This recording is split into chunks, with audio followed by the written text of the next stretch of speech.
In today's session, we will discuss the last part of the flower, which is gynoecium.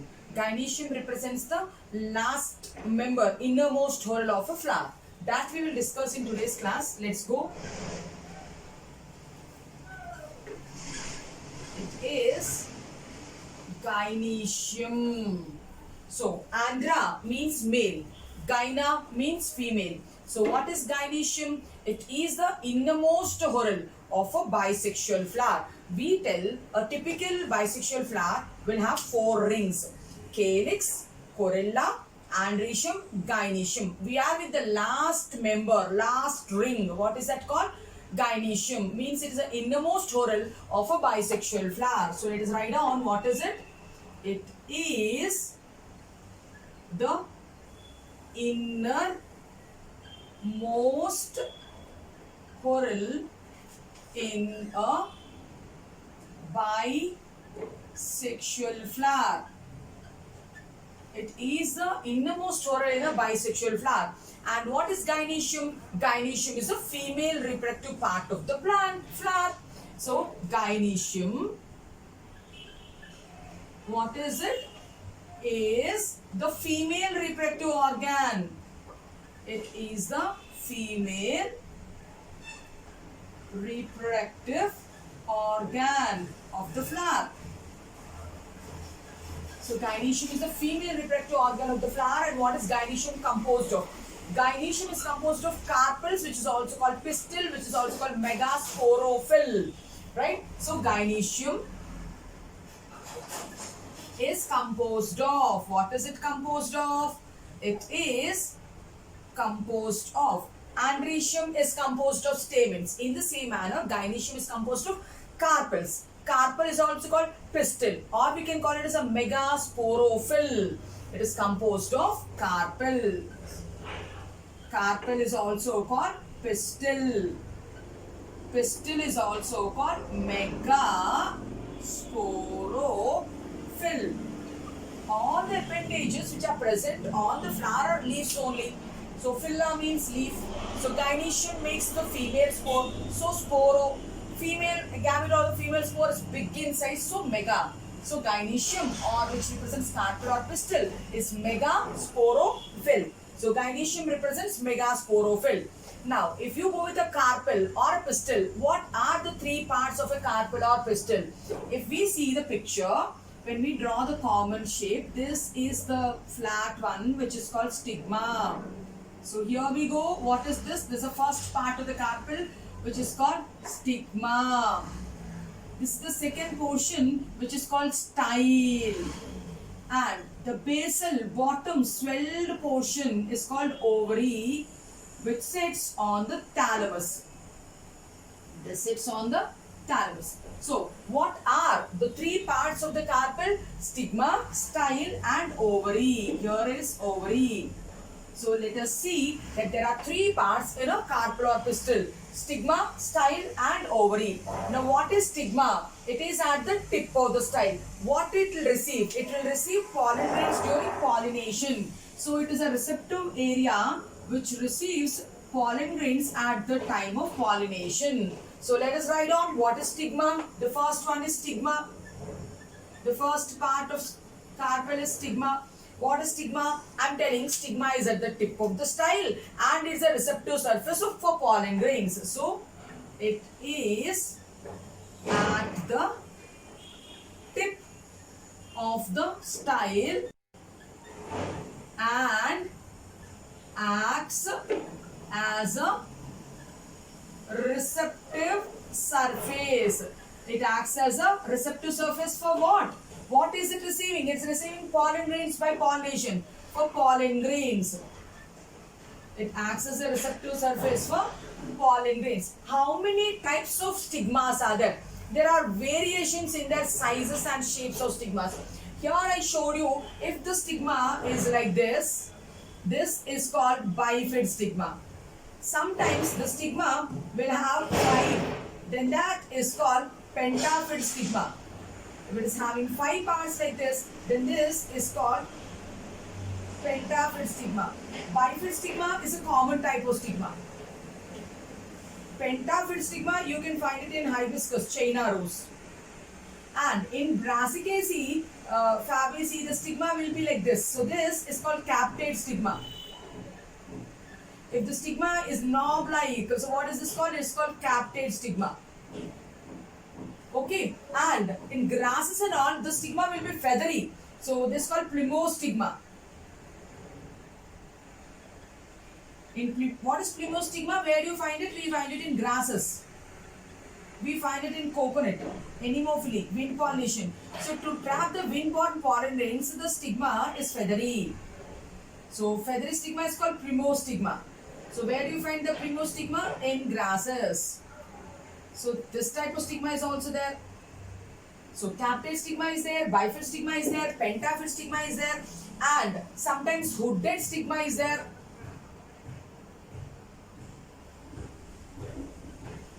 In Papaver somnifera, the stigma is like a hood.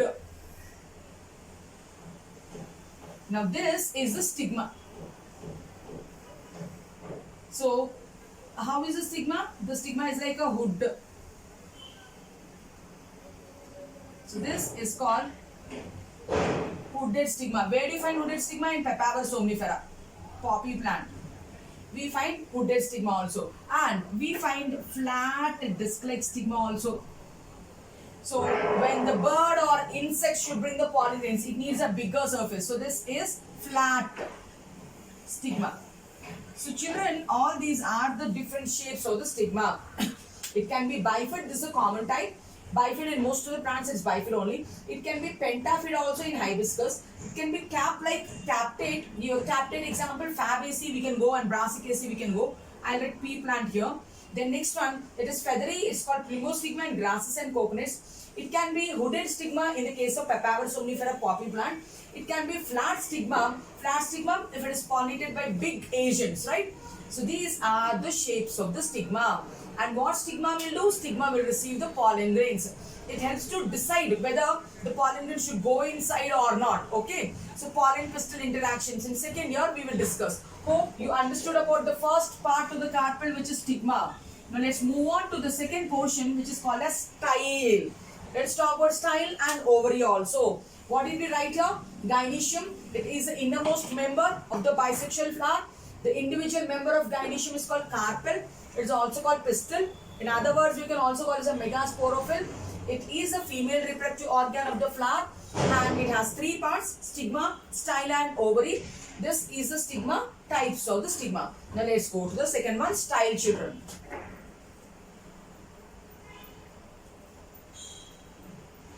Now what is, when the pollen grain comes and lands on the stigma, so as soon as it lands, it takes the nutrients which are present on the surface of the stigma and it makes a pollen tube.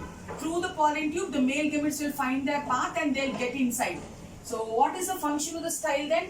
To permit the pollen tube inside. So the second one is called as style. This region is called as style. So what is style? Style is the one which is connecting stigma to the ovary. Style is tube-like structure. Style is tube-like structure which connects stigma to the ovary. It connects the stigma to the basal part called ovary. Now, coming to the types of styles, basing on the structure, it can be hollow style also, it can be solid style also. So, basing on the structure, based on the structure, we can tell it can be solid style or it can be hollow style. So, what do you mean by a solid style? So here is a style and this is a epidermal layer of cells, and in the solid style it will not have a lumen. The middle space of the style is occupied by transfusion tissue. So these cells which I am drawing are called transfusion tissue. So the middle space is occupied by transfusion tissue without any cavity, without any space for the pollen tube to go. So it has to penetrate to this tissue. Then such a style is called solid style. And what is this tissue called? Transfusion tissue. will occupy the middle space. Whereas in the case of hollow style, in hollow style, so there is a lumen through which nicely the pollen tube can go. So this is the outer epidermal region of the stigma and the style epidermal cells. And you can see here, there is a central lumen through which nicely the pollen grain can go. This is a pollen grain, it is making a pollen tube. The pollen tube can nicely pass through the lumen. Such a style is called hollow style.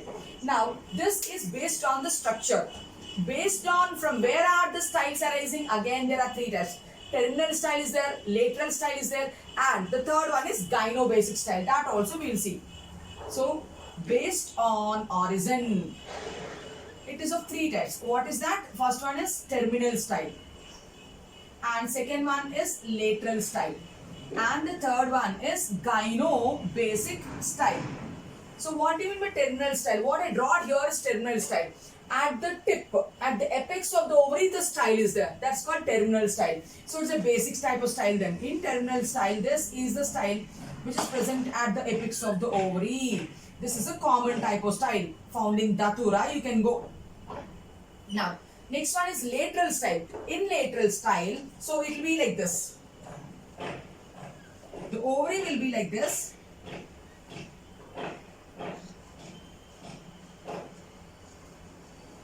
This is the ovary, and from the lateral side of the ovary, the style will come.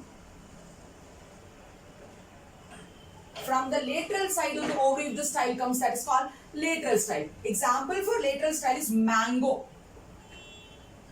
We find lateral style. And the third one is gynobasic style. In gynobasic style, we will tell that the ovary has four compartments. So this is one. This is a what is that? Tetracarpellary. Four carpels are there, and these carpels will protrude inside. And from these, and here is the thalamus. Here is the thalamus. From the inner regions of the carpels, if the style is coming out, then that is called as gynobasic style. So there are four carpels, and from the inner side of the carpels, if the style is coming out, that is called as gynobasic style. Example is Tulsi, ossimum is an example. So we talked about stigma, we talked about style also. What is the style? It is a tube-like structure which connects stigma to the ovary. Now, basing on their structure, there are two types. Solid style where it's filled with transfusion tissue. Hollow style where center cavity will be there, lumen will be there, pollen tube can nicely go. Here also pollen tube goes, but it goes through the transfusion tissue.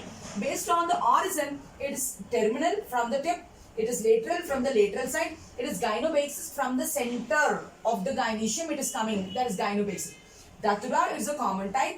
Mango, lateral style example, gynobasic style, ossimum example. So, we finished about stigma also, we finished about style also. Now, let us talk about the third portion called ovary. What is ovary? It is an enlarged basal portion of the gynoecium. So, let us discuss about the third part of the carpel, which is called ovary also.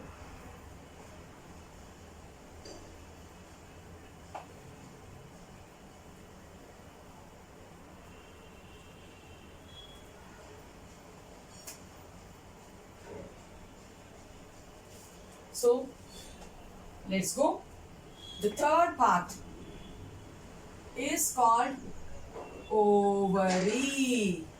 Here it is. What is ovary? It is an enlarged basal part of the carpel. It is enlarged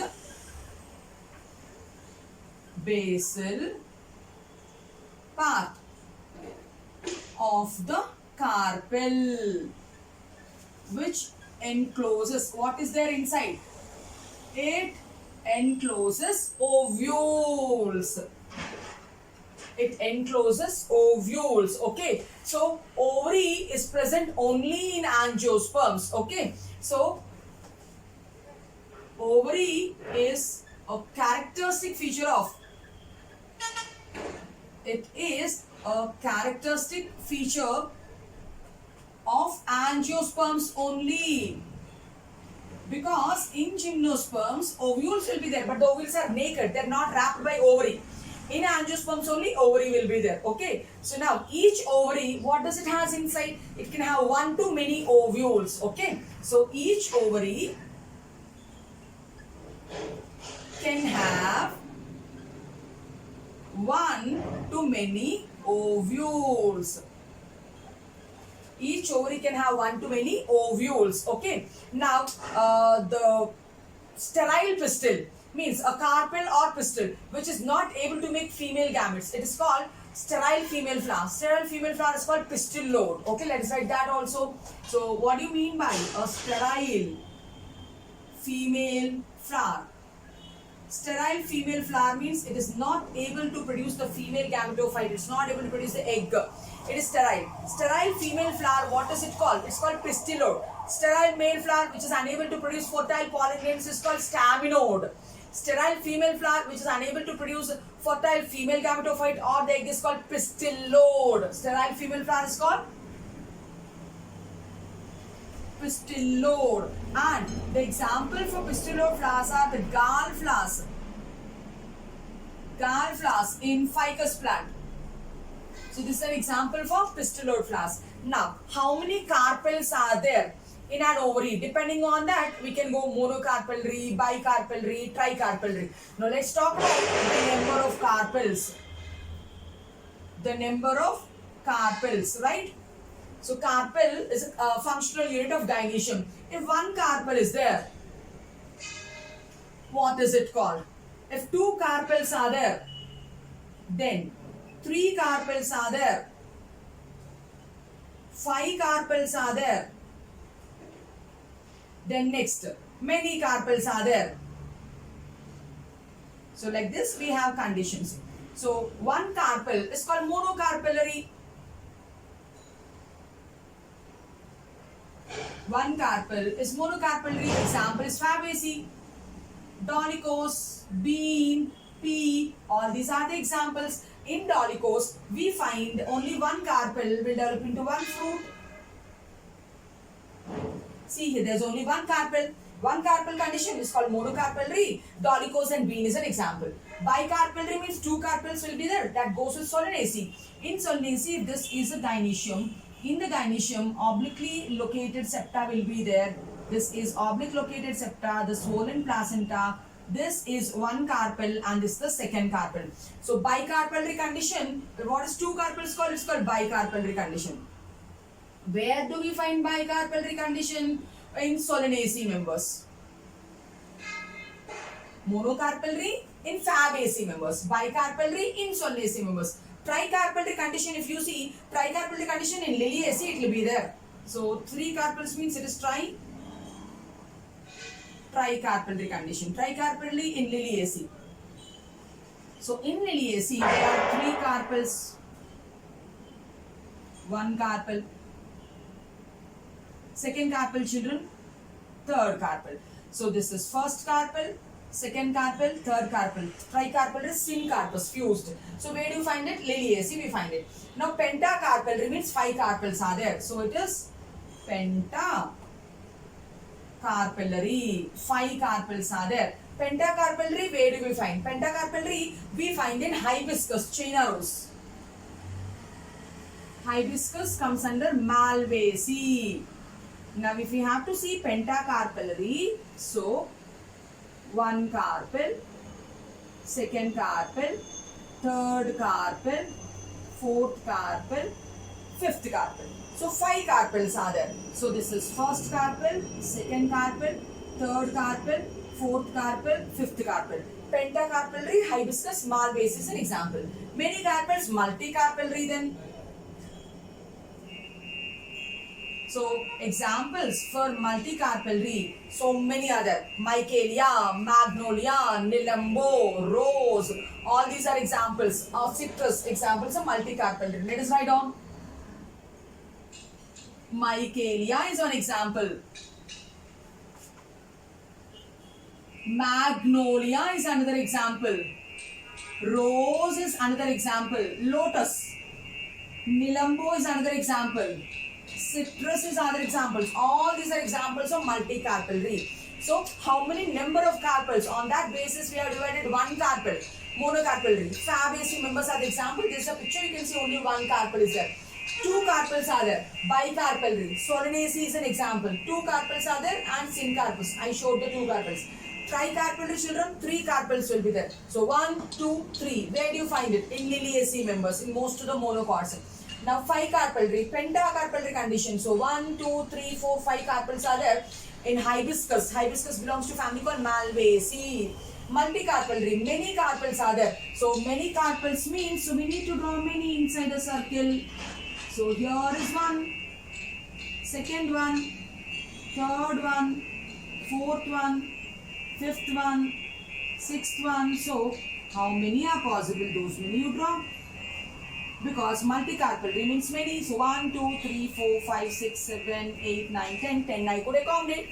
That is multicarpellary condition. So this is number of carpels. Now, so when one carpel is there, it is fine. But if more than one carpels are there, are the carpels fused or are they separate? If they are fused, then what do we call it as? We call it a syncarpus condition. If they are separate from each other, what is that condition called? Apocarpus condition. Now we will see the union of carpels with examples. Syncarpus and apocarpus with examples. What did we see in the board? So we discussed about ovary here. It's the third part. Ovary is a basal enlarged portion of the carpel. What does it encloses? It encloses ovules inside. 1 to many ovules can be there. Okay. Now each ovary can contain 1 to many ovules. Now there are some female flowers where they are unable to produce a female gametophyte or the egg. What are such type of female flowers called? So they are called sterile female flowers are called gall flowers. They are called pistil load. Now number of carpels we have seen. Now let's go to the union of carpels. So union of carpels means for monocarpellary we cannot tell. When more than one carpels are there, then we will tell. Union or are they free now? So we will see that.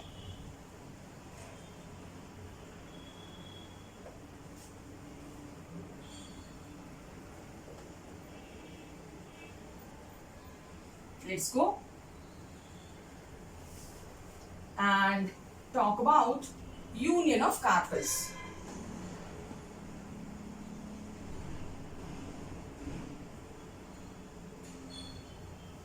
If the carpels are fused, what is it called? If the carpels are free, what is it called? So in a bicarpellary to multicarpellary condition, if the carpels are fused, what is it called? If the carpels are free, what is it called? If the carpels are fused, I told it syncarpus. If they are free, apocarpus. So this condition is called syncarpus condition.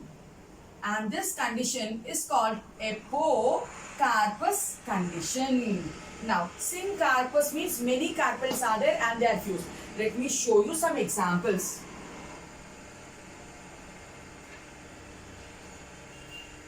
Right? One carpel. Another carpel. See, there are three carpels here. There are three carpels here and all the three carpels are fused. So it is tricarpellary, syncarpus. So they are fused, so syncarpus. Again, one more example, Papaver somnifera. Many carpels are there and all of them are fused. See, here is one carpel, another carpel, another carpel, another carpel, another carpel. All of them are fused. All of them are fused. So what is this condition called? Multicarpellary syncarpus.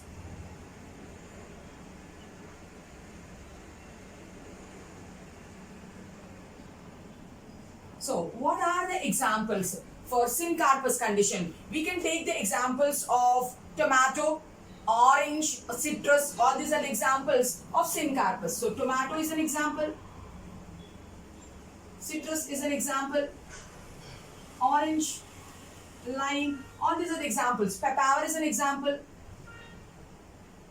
For multicarpellary syncarpus condition, coming to apocarpus condition, many carpels are there but they are not fused. What is that called? How to represent? That's called apocarpus condition. How to represent it? This is a thalamus. On the thalamus, one carpel, another carpel, another carpel, another carpel, another carpel here. So you can see here I'm separating each carpels. So many carpels are there and they are separated. So you can count them literally. So 1, 2, 3, 4, 5, 6, 7, 8, 9, 10, 11, 12, 13. Many are there. So it's called multicarpellary but apocarpous condition. What is it called? It is called multicarpellary but it is apocarpous. And examples for multicarpellary apocarpous, we wrote multicarpellary, Michaelia, Rose, all those are examples. Examples for multicarpellary are Michaelia is one example, Magnolia is another example, Rose is another example, Nilambo is another example. So for multicarpellary, apocarpous, so these are the examples. So we discussed the number of carpels, we discussed the union of carpels, right? And then the next topic is inside the ovary, one to many ovules are there. The arrangement of ovules in the ovarian cavities, locules, is called as placentation. We'll move on to the next topic called placentation. Hope you understood this information. In the earlier board, we have seen the number of carpels. Monocarpellary, bicarpellary, tricarpellary, pentacarpellary, multicarpellary. In this board, we are discussing the carpels are fused, syncarpous, the carpels are not fused, apocarpous condition, right? Now, next one, we will go with placentation. What is placentation? Now, inside the ovary, what is there? Inside the ovary, ovules are there. Now, ovules are attached to a cushion-like structure or ridge-like structure which is called placenta. In which manner the ovules are attached to the placenta is called placentation. So, our next topic is placentation. It is placentation. What is placentation? Arrangement of ovules within the ovary. This is ovary. Inside the ovary, ovules will be there. So, I am drawing only one ovule here. So, it is attached to the base. Means I am showing basal placentation. So, what is placentation? It refers to the arrangement of, what is this called? This is called ovule.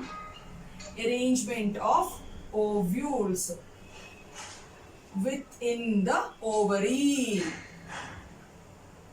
is termed as placentation. There are 5 types of placentations. Let us see them. So, how many types of placentations are there? 5 types of placentations are there. I am rubbing this, so we need the space. So, the 5 types of placentations are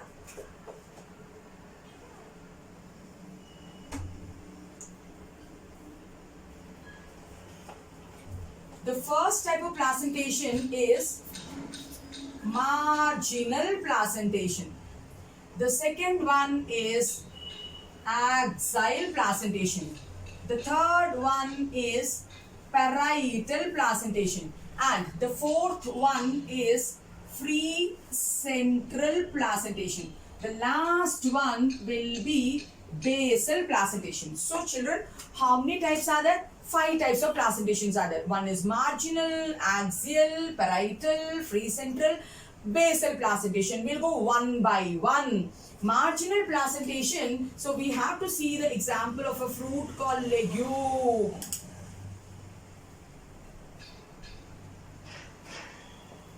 This fruit is called, what is it called? Legume.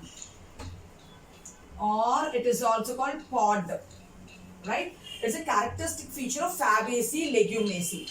Now, all the beans, it will be like this only. So, this is one suture, dorsal suture, and this is a ventral suture. Now, this is dorsal suture, which will be lightly thin. The ventral suture will be thick. Now, here, it is monocarpellary. You can pretty much see there's only one carpel here. So, it is monocarpellary condition. Unilocular, only one compartment is there. Monocarpellary, unilocular. Now, where is the placenta here? The placenta is present on the ventral suture. What is this called? This is called ventral suture. Now the placenta is present on the ventral suture. Now where the placenta which is present on the ventral suture, there if the ovules are arranged on the ventral suture in 2 rows. So in 2 rows if they are arranged. Many ovules are there in 2 rows if they are arranged. That's called marginal placentation, characteristic of Fabaceae. What are we telling? Placenta forms a ridge on the ventral suture. Let us write down the placenta. It forms a ridge or bridge where on the ventral suture. It is forming a ridge on the ventral suture, and the ovules are arranged on the ventral suture in 2 rows, and ovules are arranged. Ovules are arranged where? On ventral suture. In how many rows? In 2 rows. What is it called? Marginal placentation. What are the examples? Pea, bean, all the Fabaceae members, children. All the Fabaceae members will have such a type of placentation. Now the second one is axial placentation. Now in axial placentation, what we have to see? So let's go with tricarpellary. Take the example of tricarpellary. Bicarpellary to multicarpellary condition will be there. I'll show you here. In axial placentation, it is bicarpellary to multicarpellary.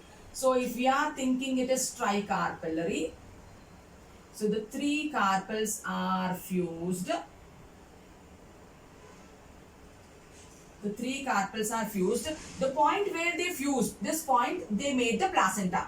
The placenta is here. Where is the placenta? At the axis, at the center where the 3 carpels are fused. Now, to that axis, if the ovules are born, to that axis where fusion happened, where placenta is formed, to that if it is formed, that is called axial placentation. If you cut a lemon, if you cut an orange, if you cut a tomato, if you cut China rose, the placentation is like this only. What is it called? Axial placentation. So what is axial placentation? So inside, if you have to draw the outer margin,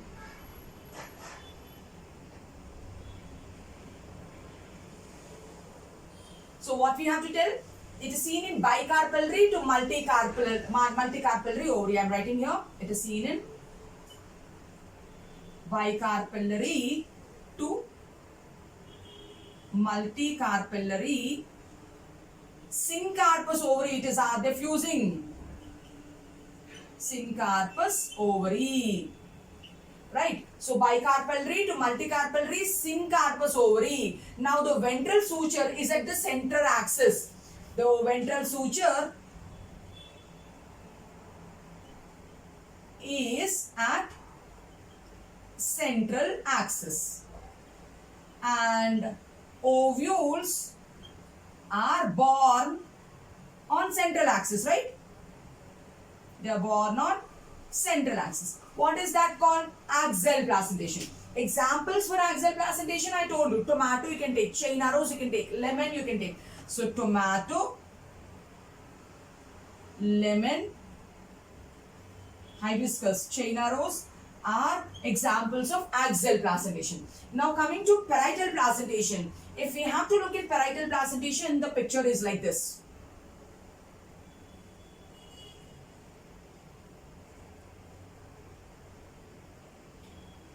So to the inner walls,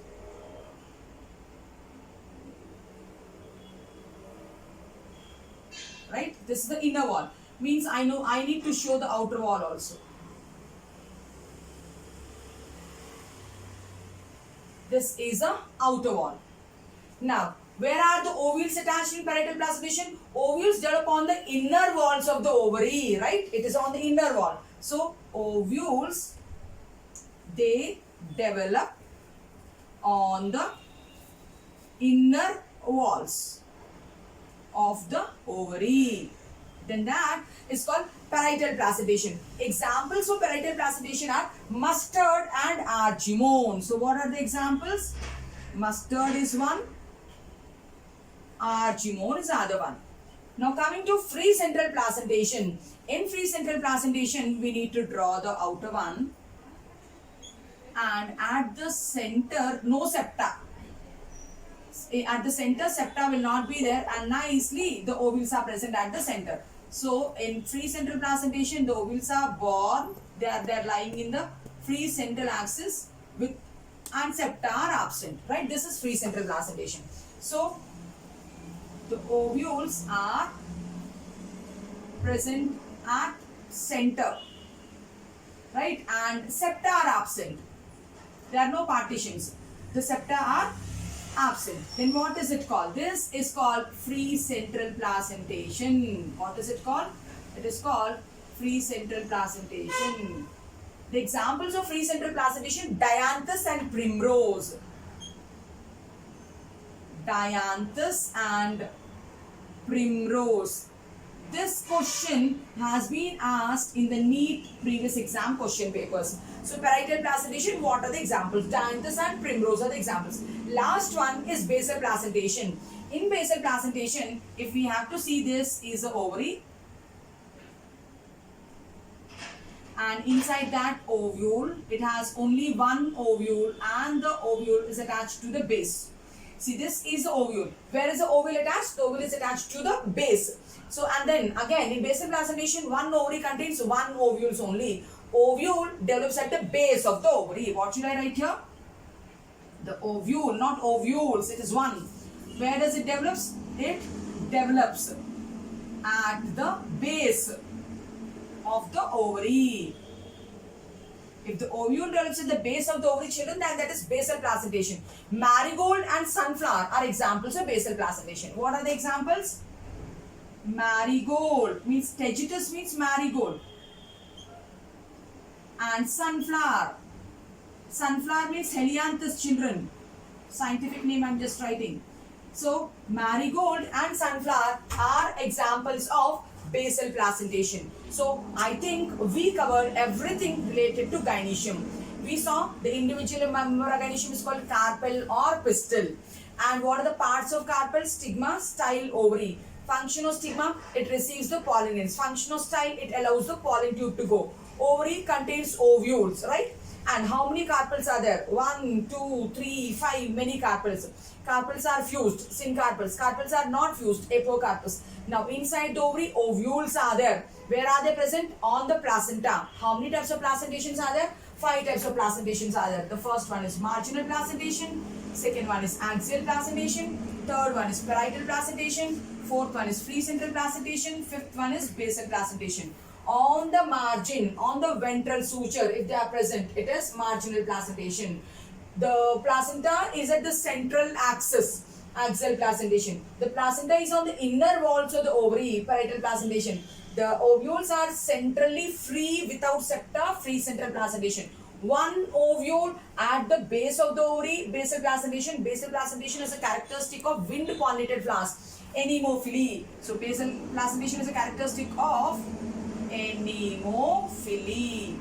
Hope you understood today's lecture. It is about the last whorl, which is gynoecium. If you like the content, like, share and subscribe to my channel. Thank you.